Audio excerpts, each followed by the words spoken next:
पुराने ज़माने में एक जादूगर अपने जादू की कला दिखा दिखा कर बहुत फेमस होता जा रहा था।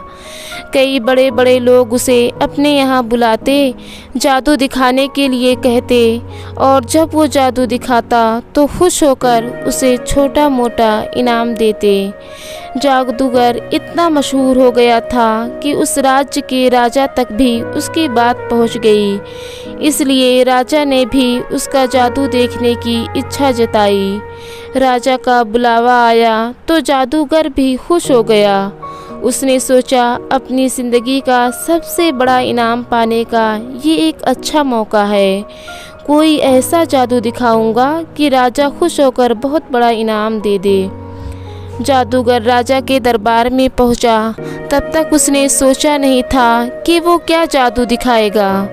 उसे ये तो पता था कि छोटी मोटी चीज़ें गायब करने वाले से राजा को वो खुश नहीं कर सकता, उसे कुछ बड़ा करना पड़ेगा। उसने जब राजा को पहली बार देखा तो उसकी नज़र सबसे पहले राजा के मुकुट पर पड़ी और उसने मन बना लिया कि राजा का मुकुट ही गायब करके सबको आश्चर्यचकित किया जाए। जादूगर ने अपना जादू शुरू किया और जैसा उसने सोचा था कि राजा का मुकुट गायब कर दिया जाए। राजा का मुकुट गायब होते ही सभा में बैठे सभी लोग राजा पर हंसने लगे। राजा को लगा कि जादूगर ने जानबूझकर उसकी तौहीन करने के लिए ऐसा किया है। राजा लोगों की हंसी को अपना अपमान समझ बैठा। गुस्से में आए राजा ने तुरंत उस जादूगर को पकड़कर काल कोठरी में डालने का हुक्म दिया और साथ में ये भी कहा कि इसे 7 दिन बाद फांसी की सज़ा दे दी जाए। जादूगर ने ऐसा नहीं सोचा था जो हो गया। फिर भी जादूगर इतना परेशान और दुखी नहीं दिख रहा था जितना उसे होना चाहिए था। जादूगर की पत्नी को जब इस बात की खबर लगी तो वो दौड़ी दौड़ी जादूगर को मिलने के लिए काल कोठरी में आई। वो अपने पति को इस तरह से मुसीबत में फंसे देखकर रोए जा रही थी। जादूगर ने उसे समझाया कि चिंता मत करो और खुश रहो। पत्नी को लगा कि मौत की सज़ा सुनकर जादूगर को सदमा लगा होगा, इसलिए ऐसी बहकी बहकी बातें कर रहा है। पत्नी बोली, आप ऐसे समय में भी कैसे खुश रहने की बातें कर सकते हैं?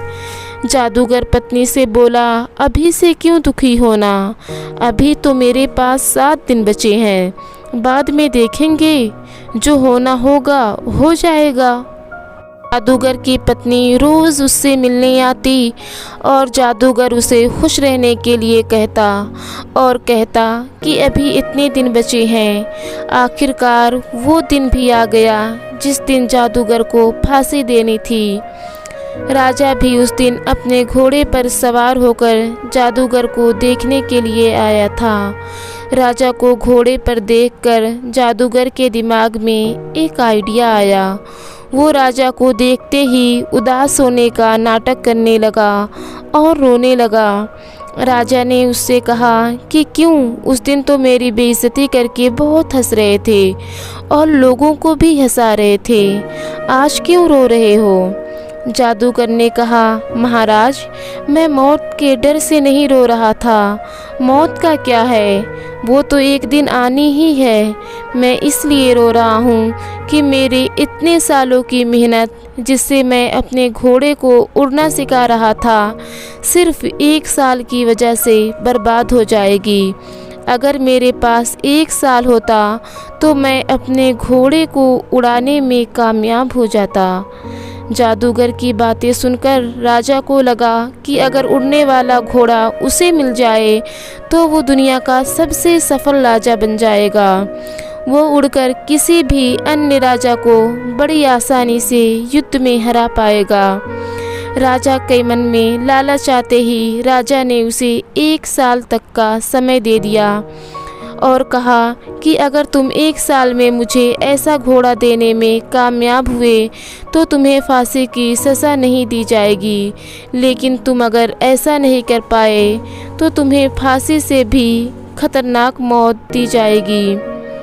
काल कोठरी से छूटने के बाद जादूगर सीधा अपने घर पहुंचा।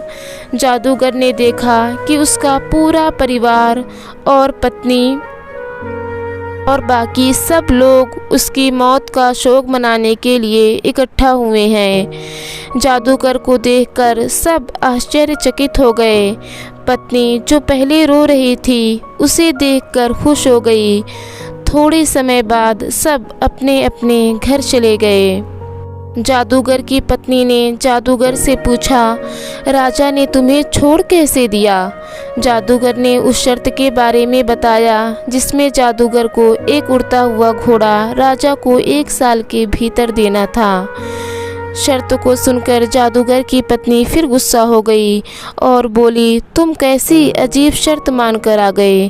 क्या तुम नहीं जानते ऐसा घोड़ा कभी भी संभव नहीं है?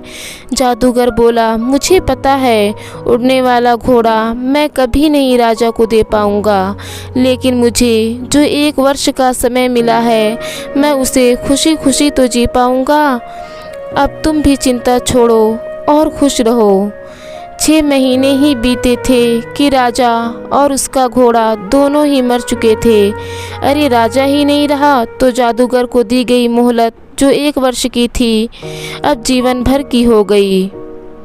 तो दोस्तों, छोटी सी ये जादूगर की कहानी हमें यही सिखाती है कि आज वर्तमान में जीना ही बुद्धिमानी का काम है।